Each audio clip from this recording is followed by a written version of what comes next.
A boot punched through rotted wood and broke clean through the floor. The man pitched forward, caught himself on a beam, and felt the whole place groan around him.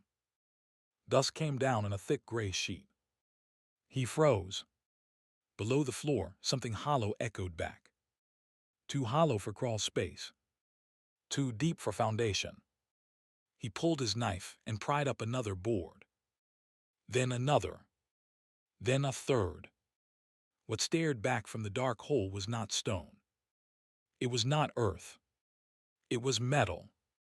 Curved, riveted, military metal, buried where no metal had any business being. His name was Cole Bridger. He had walked these hills for 30 years.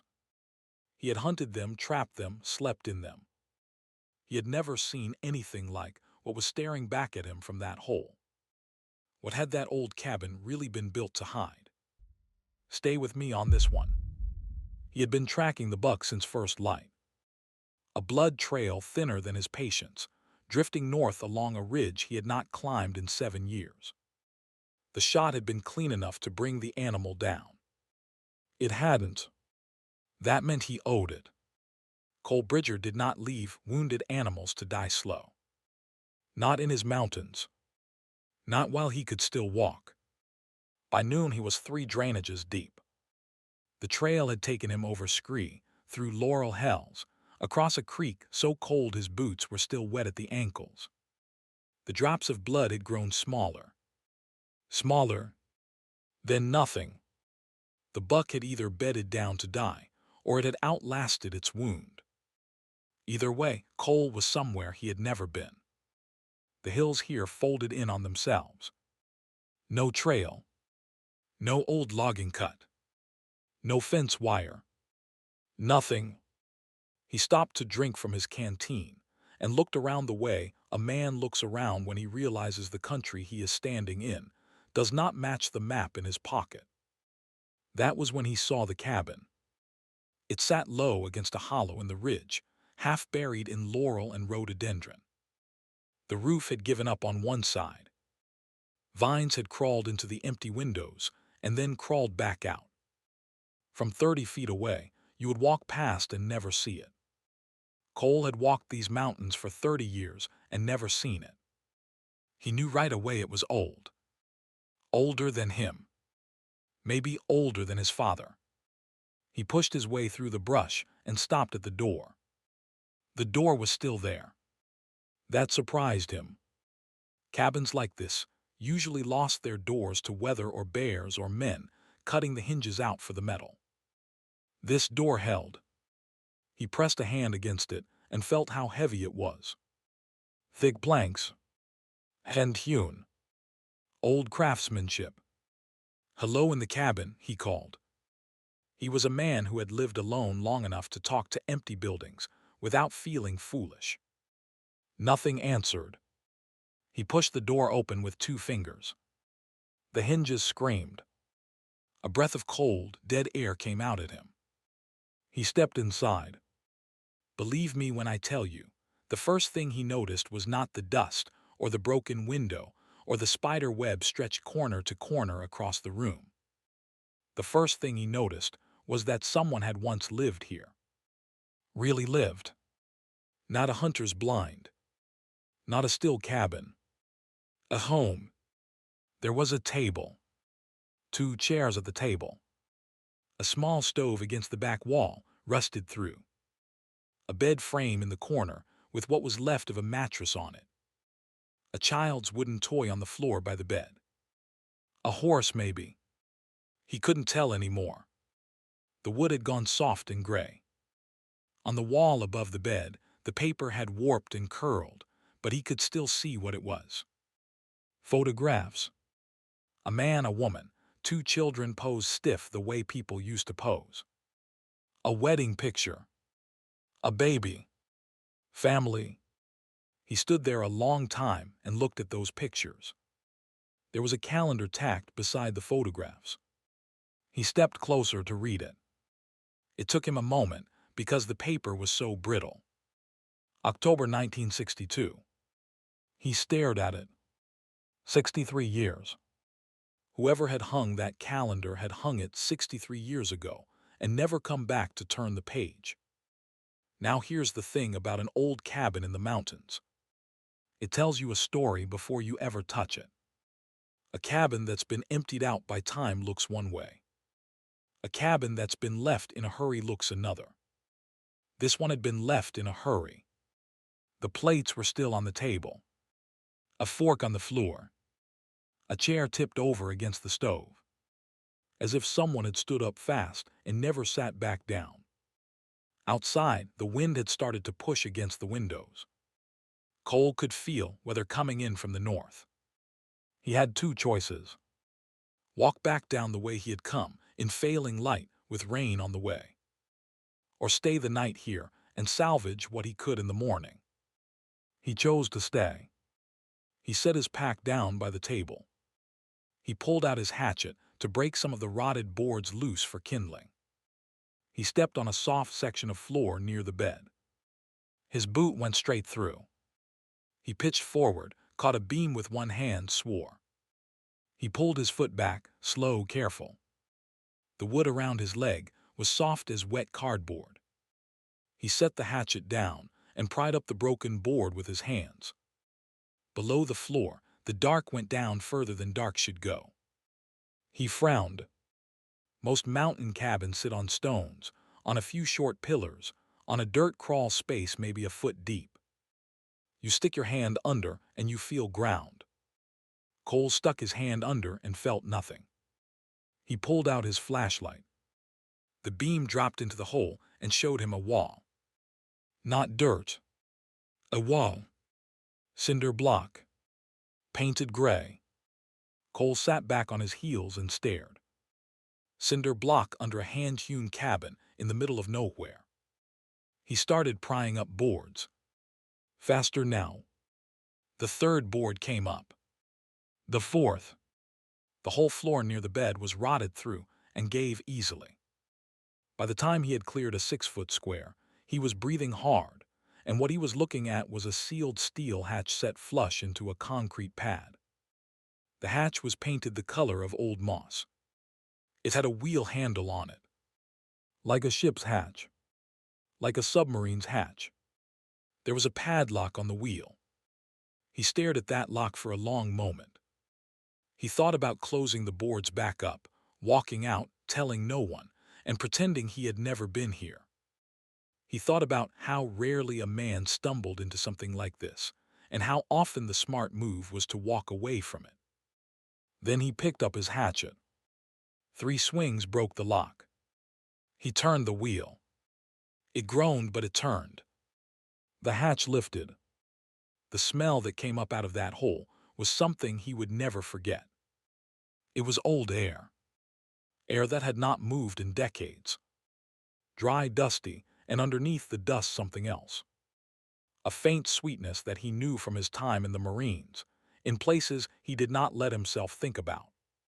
He knew that smell. He sat back. He covered his mouth with his sleeve. His heart was kicking hard now. Believe me, every part of his training told him to stop. To climb out of the cabin. To walk back down the mountain and call somebody. But there was a ladder going down into that hatch. And a man who had spent his life in the woods does not walk away from something just because it scares him. He climbed down. 10 rungs. 15. The flashlight beam swept across walls. Concrete painted institutional gray. A handrail. A pipe running along the ceiling. At the bottom, his boot hit a tile floor. He turned in a slow circle. It was a fallout shelter. That was the first thing his brain put together. A real fallout shelter. The kind a frightened man with money and a hammer might build himself in 1961, in 1962, when the country was waiting to see if the Russians were going to push the button. There were bunks along one wall. 4 of them. 2 stacked. There was a small kitchenette, a hand pump for water, a chemical toilet behind a curtain. Shelves running floor to ceiling, stacked with cans. The cans had bulged and split where they had failed. Many had not. There were drawings taped to one wall. Cole walked closer. Crayon drawings. A house. A son. Stick figures holding hands. A father, a mother, two smaller figures. A dog. The drawings had faded, but the lines were still there. A child had drawn these. Maybe two children. His hand was shaking when he lowered the flashlight. In the corner past the kitchenette, there was a cot. The blanket was still on it. The blanket was pulled up over a shape underneath. Cole did not want to lift that blanket. He lifted it anyway. What was on the cot was not one body. It was three. A woman with her arms around two smaller forms, all of them curled together, all of them long past anything he could do for them. The woman's hair was still on her skull. Long, brown, tied back with a faded ribbon. One of the children had its head against her chest. The other was tucked under her arm. Cole Bridger had seen dead men in his life. He had seen things in jungle that he had paid for in nightmares for 40 years. This was different. This was a mother who had held her babies until the very end. He pulled the blanket back over them. Slow, gentle, the way you would tuck in a child who was asleep. Then he turned away and braced himself against a shelf and breathed for a long minute. On the small table beside the cot, there was a wedding ring. Plain gold. It had been taken off and laid down. There was a leather notebook beside it. He picked the notebook up. The leather was dry but not broken. He opened the cover. The first line said, "If anyone ever finds this." My name was Margaret Hale. I am writing this so my children will not be forgotten. Cole closed the notebook. He could not read it standing there. He climbed back up the ladder. He did not look at the cot again. At the top, he pulled himself out into the cabin and sat down hard on the floor, his back against the wall, the notebook on his lap. He sat there for a long time. Outside, the rain had come in. He could hear it on the roof, on the leaves on the windows. The wind had dropped.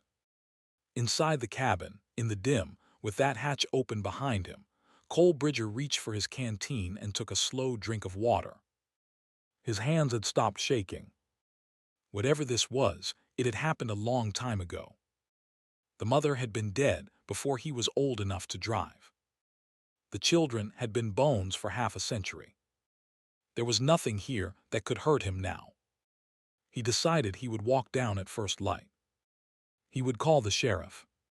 He would let other men handle what came next. He capped the canteen. He set the notebook gently on the table beside him. He took a breath. Then he heard a footstep on the porch. The footstep was deliberate, slow, the sound of a person who was not trying to hide and was not in a hurry. Cole did not move. He had set his rifle by the door when he came in. The door was 20 feet away. Whoever was on the porch was already closer to the rifle than he was. He thought of three things fast. 1. The cabin had been empty for 63 years. 2. Nobody knew he was up here. He had not told anyone where he was tracking. 3. Whoever was on that porch had walked past his pack and his canteen and had stood there long enough to know he was inside. He kept his hand near the hatchet on the floor. A second footstep. Then a third. The door creaked. Through the doorway came an old woman. She was very small, frail, inside a wool coat that was 20 years too big for her. Hair so white it was almost translucent, cut short. Boots that had walked a lot of country. In one gloved hand, she carried a small bouquet of wild asters and goldenrod. In the other, a walking stick. She saw him. She did not flinch. She looked at him the way a person looks at someone who has walked into their living room without being invited. "You opened it," she said. Her voice was thin but level. A flat voice. A voice that did not need to convince anyone of anything. Cole stayed very still. He was a big man, sitting on the floor, and she was a small woman in the doorway. And yet there was no question in his mind which of them was in charge in that room. "Ma'am," he said slow. "I didn't know anybody else came up here." "No one else does," she said. She stepped inside. The walking stick clicked on the floor. She glanced once at the open hatch in the floor, and her eyes did not change at all. She had seen it before. Many times. She walked past him and laid the bouquet on the table beside the leather notebook. Then she looked at him for a long moment. "What's your name?" she asked. "Cole Bridger." "Cole," she tested it. "Did you read it?" "The notebook," he understood. "No, ma'am." "Not yet." She nodded once. "Don't read it standing up," she said. "Sit down for it." She lowered herself, slow and careful, onto one of the chairs at the old table. She set the walking stick across her knees. She closed her eyes for a few seconds. When she opened them, they were wet, but her face was not crying. It was the face of a person who had cried herself out a long time ago and learned to live around it. "My name is Alina," she said. "Alina Hale. I was the oldest. I was 14 when my father locked the hatch." Cole did not speak. He did not need to. If you're still with me, do me a favor and hit that subscribe button. There aren't many places left telling stories like this one all the way through. Stay with us. She took a slow breath and looked up at the ceiling, at the rotting beams, at the rain coming in around the hole in the roof.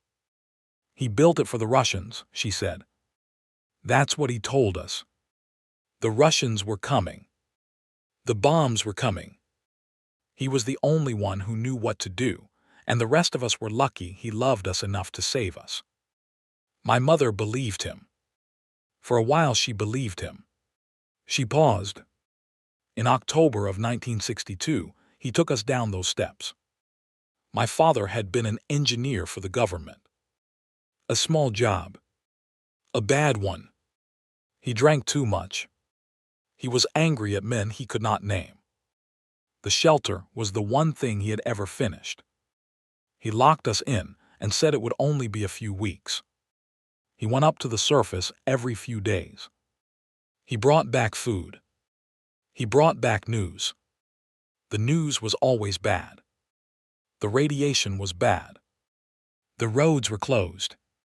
The dead were piled at the city gates. He told us the world was finished." Her voice did not shake. It was steady, worn smooth. "It was not finished. The crisis ended in October. He did not tell us. He kept us down there. For 2 years. 2 years, Mr.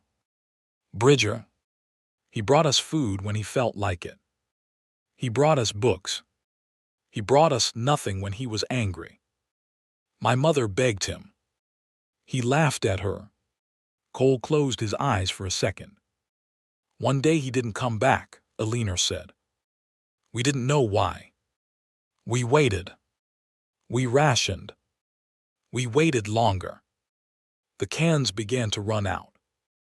My mother stopped eating so we could eat. My little brother got sick first. Then my sister. My mother put them in the bunk with her. She held them. She sang to them." A pause. "I had been working at a vent shaft in the back of the shelter for 5 months, loosening it with a butter knife. My mother told me to keep doing it, even when she was too weak to help. The night my sister stopped breathing, my mother told me to go. She said I was old enough. She said I had to live for them." The wind shifted outside. The rain pulled back to soft sound. I climbed out through that vent. I walked 5 days. A logger found me on the side of a road and drove me to a hospital. I was 14. I weighed 61 pounds. She stopped. She looked at Cole. They never believed me, she said. They didn't believe you, Cole said. They believed something happened to me. They didn't believe what I said. A starved 14-year-old girl, talking about a fallout shelter in the mountains and a father who locked her family in. They thought I had been kept by a stranger. They thought the trauma had confused me. They sent men out, but the country up here is country, Mr. Bridger. Nobody knew about a cabin tucked into this hollow. I tried to lead them. I was sick for months. By the time I was strong enough, my aunt had moved me to Ohio, and they had stopped looking. And your father, Cole said. She breathed in. My father killed himself the night he locked us in for the last time, she said. I learned that 10 years later. He drove his car off a logging road 2 ridges north of here. Drunk. They found his body. They never connected him to a shelter because nobody knew there was one. He had built it in secret. Off the property records. The land was leased under another name. He had been planning it for years. The state buried him as an accident. My aunt didn't tell me about it until I was 24. Cole sat with that. A man had locked his family inside concrete and gone off to die. Whether on purpose or by accident, the result had been the same. A door that nobody else knew existed, with 3 people behind it dying slow. So you came back, Cole said. It took me 18 years to find this place. I was 32. My mother and brother and sister had been bones for a long time. I came back twice a year after that. Spring and fall. I bring flowers. I sit with them. I tell them the news of the world. I tell them I am still here. She looked at him with eyes that had not asked anyone for anything in a long time. Mr. Bridger, I never told anyone. Not because I was ashamed. Because the world had failed them once already. I did not trust it to do right by them a second time. I wanted them left alone. Cole nodded slowly. He understood that. He had buried his own wife with his own hands in a corner of his own land, and he had not told a single person where. Not because he was hiding her. Because she was his. What changed, he asked, to bring you up here today? A small, dry smile. Nothing changed today, Mr. Bridger. I come on the first Tuesday of every November. I have for 58 years. You happen to come on the same day. He let out a breath he hadn't known he was holding. You're the first person who has ever found it, she said. I had wondered lately what would happen if someone did. I am 83 years old, Mr. Bridger. I have been the only living person who knew about this place for a very long time. I am tired. She paused. What do you intend to do? It was a plain question. Not a threat. Not a plea. Cole thought about it for a long time. He thought about the bones on the cot. About the wedding ring on the table. About a mother who had died holding her children. About a 14-year-old girl walking 5 days down a mountain on bare feet. About a man with a hatchet, 63 years later, breaking a lock he should never have known was there. He thought about what was right. Then he thought about what was kind. I think, he said, they ought to be buried. With names. With markers. With your name beside theirs when it's time. I don't think your mother would want to be in a concrete room another day. I don't think your brother and sister would either. Alina's eyes filled. They did not spill. I have no money for that, she said. I have some, Cole said. And I know a man with a backhoe who owes me. And I know a piece of ground, 2 ridges south of here, with sun on it most of the day and a view of 3 states. If you'll let me, I will help you do this. She looked at him. For a long, long moment, Alina Hale did not speak. Then she said yes. She stood up slow. She walked to the open hatch in the floor and looked down into the dark. The flashlight Cole had left at the bottom was still on, throwing pale light up against the rotted beams. She walked down those rungs by herself. Cole did not stop her. Some things a person needs to do alone. He waited at the top. He heard her speak to her mother. He heard her speak to the children. He could not hear what she said, and he did not try. When she came back up, she was carrying the leather notebook. She handed it to him. "This is yours now," she said. "Ma'am, I can't take that." "You can," she said. "You will. I have read it 1,000 times. Every word is mine already. It needs to be in someone else's keeping when I am gone. Someone the mountain trusts. That is you." She closed his hand around it. "Take me down off this hill, Mr. Bridger," she said. Slowly. "My knees aren't what they were." He put the notebook in his pack. He picked up her walking stick and gave her his arm. They went out through the broken door, into a clean, washed evening with the rain just lifting and the light coming back through the trees. He closed the door of that cabin behind them as best he could. He laid a board across it. It would not stop a bear, but it would stop a wandering hiker, and a wandering hiker was the only thing he was worried about that night. They walked. It took them 4 hours to come down off that ridge. The light was almost gone by the time they reached the first logging road, and the moon was up before they reached his truck. He drove her to his cabin because it was closer than anywhere else, and because she said she did not want to sleep in a town that night. He gave her the bed. He slept in the chair by the stove. In the morning he made her eggs and biscuits and coffee, and she ate every bite and thanked him like he had done her a kindness she could not pay back. He drove her to the sheriff's office that afternoon. The sheriff was a young man named Davies who had not been born when Alina Hale was eating her last cans of peaches in the dark. He listened to her without interrupting. He looked at Cole. He looked at her again. "Ma'am," he said, "I'm going to need you to take us up there." "I will," she said. "But not today. Today I am tired. Today I have spoken more than I have spoken in a year. Tomorrow I will take you up." The sheriff nodded.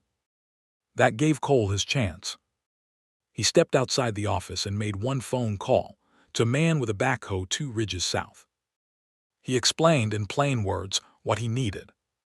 The man did not ask why. The man said he would meet Cole at the gate at dawn the day after.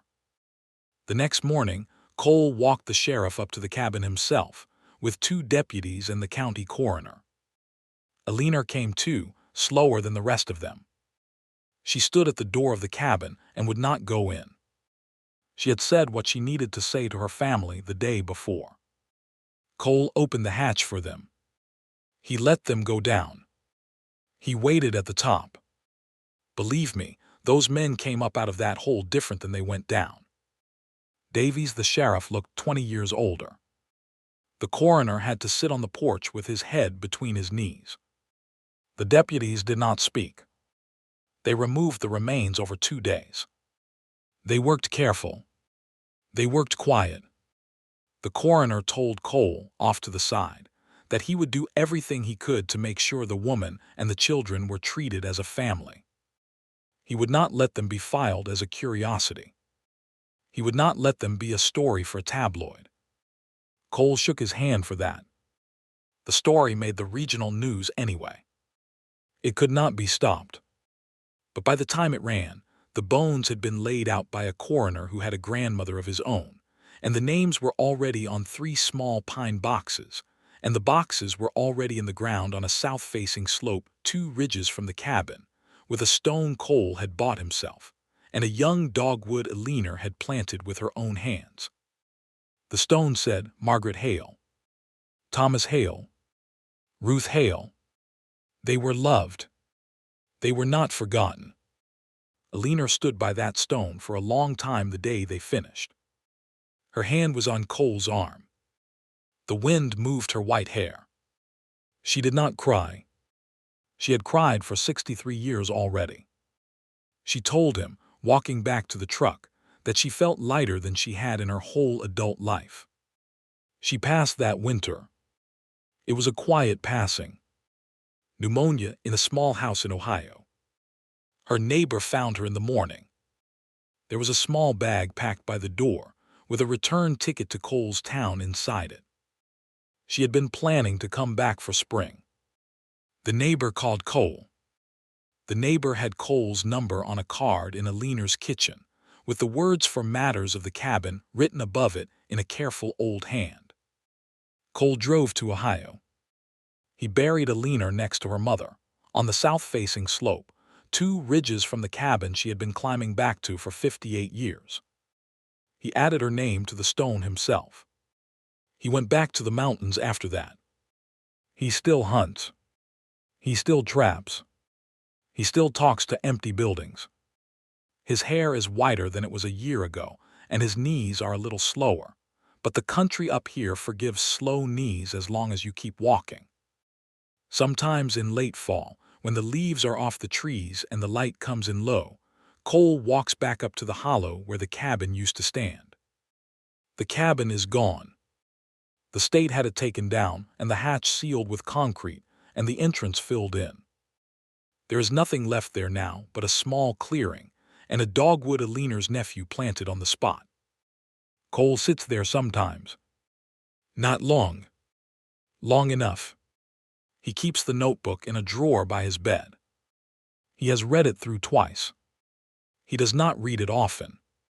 Some words a man only needs to read once for them to stay with him. In the back of the notebook, in the last few pages Margaret Hale wrote before she stopped writing, there is a line that Cole comes back to. She wrote, "If anyone ever finds us, please do not be afraid of what we became down here. We were a family. We loved each other. We held each other at the end. That is what I want a stranger to know." Cole has thought about that line 1,000 times. He thinks about it when his boot crunches on a frozen leaf. He thinks about it when a cabin door creaks open in the wind.